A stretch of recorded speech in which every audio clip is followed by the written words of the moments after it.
Just because my wife wanted some cabinets, this video is happening. Today we are replacing this regular shelving with a cabinets. We will do budget-friendly renovation, and by the end of the video, I don't think we're gonna spend more than $400 to $500. So first of all, we will start with demolishing all this setup. This type of the shelving, usually nailed to the wall. So let's remove our rack and cut the silicone just to prevent wall from damaging. Most of the wall we will not repair just because our cabinets will cover it up. And it's also a good thing to remove washing machine and dryer out of the wall. You not necessarily have to disconnect it, depends on your setup. When it's all disconnected, we can continue. For this project you will need small variety of the tools and materials. Everything will be listed in the description below this video, and I continue to cut the silicone. First movement. As I told you, it just nailed to the wall. Take the pliers and remove all the nails that stayed in the wall. Also, you may have noticed that we have residue of the silicone over here. In order to remove it, we just cut it a little bit and peel it off. This is the time when we need to prepare the wall. Since our washer is top load, our lid opens till this point. That means that this part of the wall will be visible and we're gonna have to fix these imperfections. I have a video how to redo the texture. It's a knockdown texture, you can take a look over here, but we proceed with our replacement and I'll see you in a second when it's all fixed. When the wall is done, now we do our measurements. When you do the installation, you need to take all the measurements in count. We have a top load washer and the lid opens up to 58 inches. So I give it 1.5 inches gap between the cabinet and the lid. And also we took the measurements of where the bracket will be installed. We already set out the level perfectly and stabilized on our door. And this is the location where we will install our hangers for the cabinets. The way you measure it, you basically just put the hanger on the cabinet and measure from the bottom cabinet to the level where the hanger is located on the cabinet behind. So basically this is our straight line, and even though we have the pre-drilled holes, we will have to find the studs and maybe we will have to drill our own holes just to make sure that it's completely secure to the wall. We take our stud finder.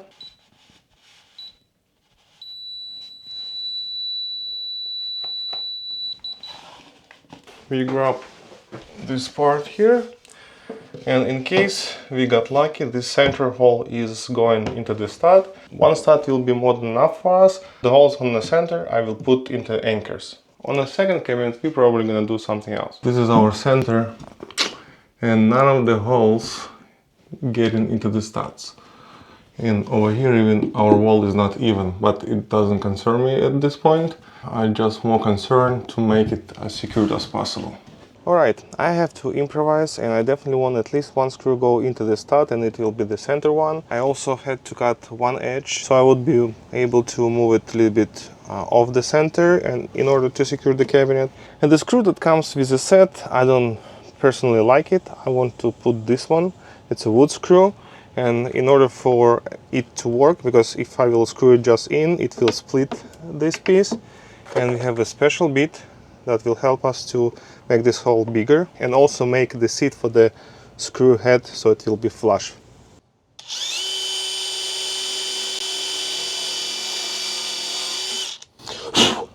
It's still tight, but it's way better. It doesn't have any resistance and that should be okay. The center one is set. On the side we will use toggle bolts. The way they work, you just put it in, screw this thing on this side a little bit, here you go, and prepare holes for this type of the bolts. For that we will need 1/4 inch bit.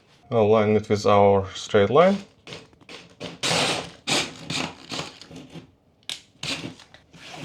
And we're ready. We have 2 toggle bolts on sides. Make sure you use proper side because this hook should be on the right side.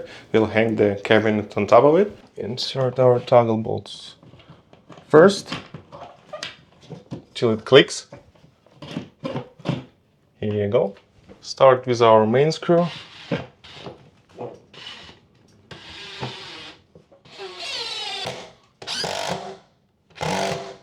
Each toggle bolt can hold up to 70 pounds, so we have 2 on the side, which is 140, and this screw in the center can hold way more.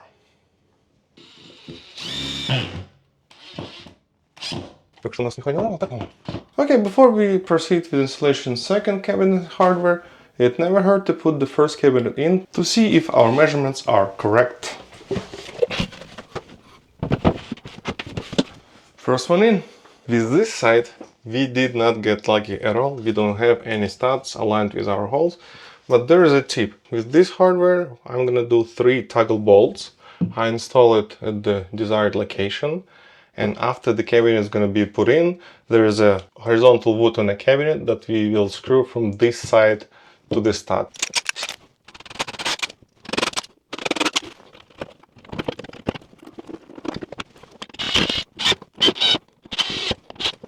Honestly, I don't feel comfortable about this one because it will be right next to the screw and it can crack and split this piece here.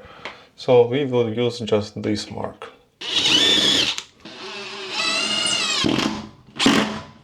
You could clearly hear that it was going directly into the stud. And now we're ready to put our second cabinet on. After the cabinets are in, it's a good thing to put the level in between the cabinets and make sure it's leveled, but believe it or not, our installation is not finished yet. As I told you, it will be a custom build. So now what we're gonna do, we will measure this distance in between. I'll go to the store and buy some extra materials to make this gap in between the cabinets more useful. But before we do it, we need to make sure that these cabinets never gonna fall down. So what we do, we know what our location of the bars are. Since our level is still at the current position, we will pre-drill 2 holes on each cabinet. And using smaller screws, secure it. Now when somebody hits the cabinet, it's never gonna go up and will not fall on you. Unfortunately for my width of the laundry, there are no cabinets that will fit in here. And I decided that the center part will be customized by me. I went to the local store and bought this shelf, and our goal is to cut it to the dimension that I need. We will create an extra shelf over here, and also after we install the shelf, on the bottom we install the rod for the clothes so we can hang it while it's drying. And now we have one piece cut into the 2 pieces, and first of all, since this piece doesn't carry much of the load, we just nail it. And another piece will go right on top.